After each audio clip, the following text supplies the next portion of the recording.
Hey everyone, this is Beacon with the Poi Mechanic channel. Today I'm going to be discussing the optimal setup for your contact poi. There's a lot of different options out there on the market, and I know people are pretty confused with what to choose, so I'm going to go over what I know about contact, and hopefully it'll help some people figure some things out. This is also going to have some useful information for people who are already spinning who might be having troubles with certain tricks because their setup isn't right for them. This is all my own personal opinion, and so just take this with a grain of salt. What works best for me might not work best for you, so I recommend just going out and trying your friend's poi and figure out what feels right. First thing I'm going to talk about, which is probably the most important thing, is the overall length. This is 28.5 inches long when I first make it. I always expect it to shrink about 1 inch to 1.5 inches, so I make it longer.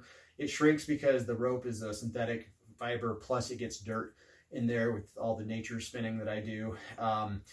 If you're going to have a set made, just know that each rope is going to shrink a little bit different. Figure out from other users what they expect the rope to shrink, and have your poi made a little bit longer so it'll shrink to size.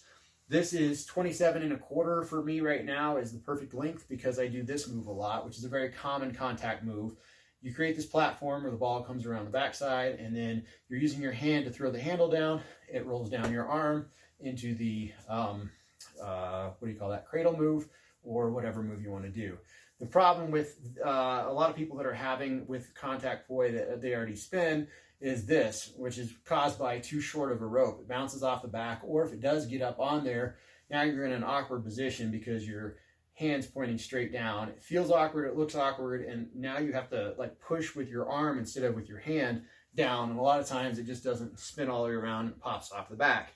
What I recommend is having the ball land right here, and then you're able to pinch it with, I use the tip of my thumb and one of my other fingers right there. If you do longer, you can do that as well, but then you have to hold on to the rope, which you can do. I had issues with the longer, like 30-inch ones that I was spinning with the anti-toss to cradle move.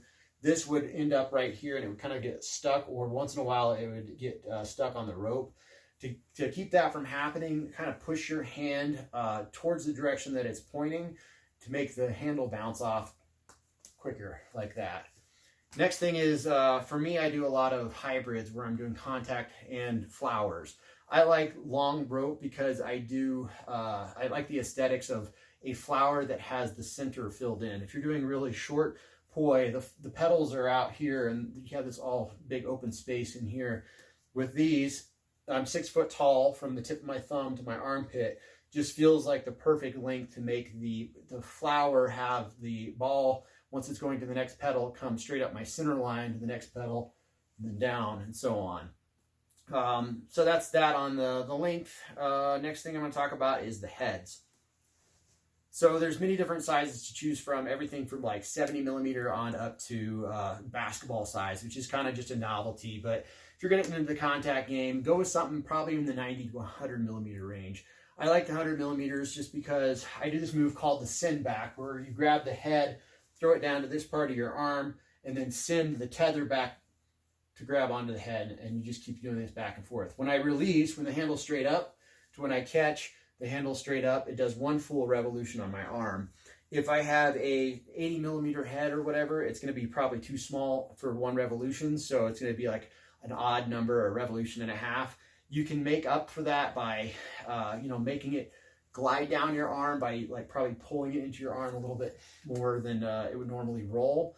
But as I said, I think the 90 to 100 millimeter is probably better. A lot of people are using the 97 millimeter pod mods, or in the case of this Ultra Poi Orb, that's a great size too. It's just not quite my size because I don't have the weight that I want, and I like my head to be the same, like my practice poi to be the same size as my LED poi.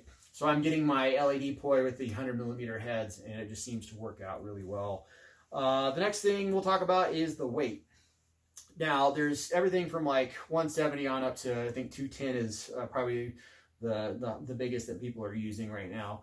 I started off with 170, and like these Orb poi, they were nice and squishy. When they hit you, they didn't hurt very bad at all. The heavier you get, the denser and the harder these things hit. So keep that in mind. The lighter poi, when you're doing flowers or just moving your arms a lot, it's a lot easier on your body than these heavier ones. The problems I was having with the lighter poi though is I was using heavier handles, and so when I would do a toss, the head wouldn't isolate quite like I'd like it to, and the handle would carry the head in a weird way. The reason I want the handle or the head to isolate is because I a lot of times do moves like that, or if I just want to throw it into my hand, I know exactly where it's going to be, or especially doing those moves right there, it just kind of like isolates and the handle moves around. So I started going with heavier heads. My optimal head weight is probably around the 200 range. This is 210 right now. The heavier you get, the nice thing about it is gravity's working in your favor because it's just kind of holding it on your arm. I especially noticed this with a thing called a fishtail, which is where you're letting the poi balance on the back of your hand where the rope is going on both sides of your hands. With the heavier handles, with lighter heads, they would just make the head bounce out, and I really have to like dish it. With this one, I'm able to compensate from the heavy handles with a heavier head. If you're doing juggling, a lot of people like the heavier head as well, and then they like the lighter handles for that. But next thing I'm going to talk about, I guess, is the handles. So the knobs that I'm using is a Play silicone knob. They're perfectly round, amazing grip knob that I've been using forever. They've got some good weight to them, but I usually put as max weight that I can by either filling it in with epoxy or with hot glue in this case. I like heavy handles because I do a ton of tosses, and I find that it's a lot easier to do tosses with heavy handles because you can really manipulate it in ways that I can't quite do with the light handles. When you're doing anti-tosses especially, and an anti-toss is where you're tossing the handle in the opposite direction of the rotation. So I'm going clockwise, I'm going to anti-spin or anti-clockwise, whatever you want to call it, the opposite direction of the rotation of the poi. When I'm doing that, I'm using my fingers to throw the handle around like that. With light handles like the 3D printed knobs, you really have to like throw your hand into it. At least I do, and I'm not comfortable with that at all, especially when I'm doing that move. I can't do them with really light handles. So most people that I know, they do use the light handles. They love them.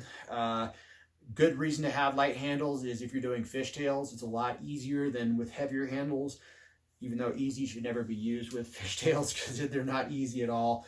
The other thing about the light handles that I don't like is they have a really slick grip to them, and I have them slipping out of my hands too much. They have a flat platform on the bottom because of the way they print them, and so when I'm pinching them like this, they just don't fit in my hand right. And you know, I know I'm just bitching about them. Most people I know, as I said, use the light handles like that. If you want heavier handles in this, the light handles are great because they have a bigger cavity in the back and you can fill them up with washers. And if you're like Chris Kelly, I think he uses like 8 or 10 of them or something like that in the back of his, and they're really heavy. That's for his juggling set. Anyways, I don't know if there's anything else I can say on handles, so I'm going to go on to rope. Now, there's so many different options on rope. I have a whole video series on rope if you're really curious about the different stuff to choose from. There's everything from the small stuff like 6mm on up to 5/8, which is the thicker stuff. The small stuff I don't recommend if you're just planning on doing contact because it seems like it's great for tangles, but it just does not quite flow as good as something with a little bit of more of a stiffer design. There's everything from the really stiff stuff to the really loose stuff. Loose stuff being this smithy rope right here, the stiff stuff being static rope, which is a climbing rope. The static rope is great for doing like juggling and stuff, but for doing these tether traps or doing whip catches, you can pretty much forget about it. They're a pain in the ass. Tangles are the same issue. The dynamic rope, which is kind of like this rope here, it has a bit of a flex to it. It's good. I don't like it because it's a little too slippery, and I have issues doing the tether traps and the whip catches. I like this stuff right here because it's kind of the best of both worlds. I can do some of the tangle stuff, but I can also do some of the stuff that I need where I need the rope to stay flat. Like when I let go and I do a float like that, the rope retains its shape so I can go behind my back and I know where it's going to land. With this stuff right here, it's the smithy rope. When I let go of it, it just twists and it does something weird. And so a lot of times I can't find it when I'm doing behind my back stuff. It's great for tangles and things like that, but other than that, I really don't like it. What I'm using is the VPC rope. It is A synthetic rope, it's just amazing. It does shrink like all synthetics, but as I said, get it made a little bit longer than you normally would have it, and you will love this rope. I'm sure of it. So let's see. That's probably it on rope. The next thing is the construction. The heads are, the poi people are making are either going to have the no slit head or the slit method. The no slit method, which is what I use, just has one hole where there's a cone on the end, and you push the cone, which is attached to the rope, into the head. The slit method is you slice the top of the ball, pull the rope out, tie a knot, pull it back through, glue the head. And that will fall apart. It always does. I've seen people do really good jobs and they'll last longer than a lot, but I'm not a big fan of that at all. If you're going to be changing out your rope a lot, like if you use cotton rope, which falls apart super quick, then you're probably going to want the slit method. If you use a place like Flow on Fire, they make the no slit or the slit method, whatever you choose, so just ask them. And I think that's pretty much it. I know there's more stuff that I could have covered, but this is kind of the basics. If you have any comments or questions, just let me know. I'd be happy to answer them for you. Appreciate you all watching. Thanks a lot and have a good one.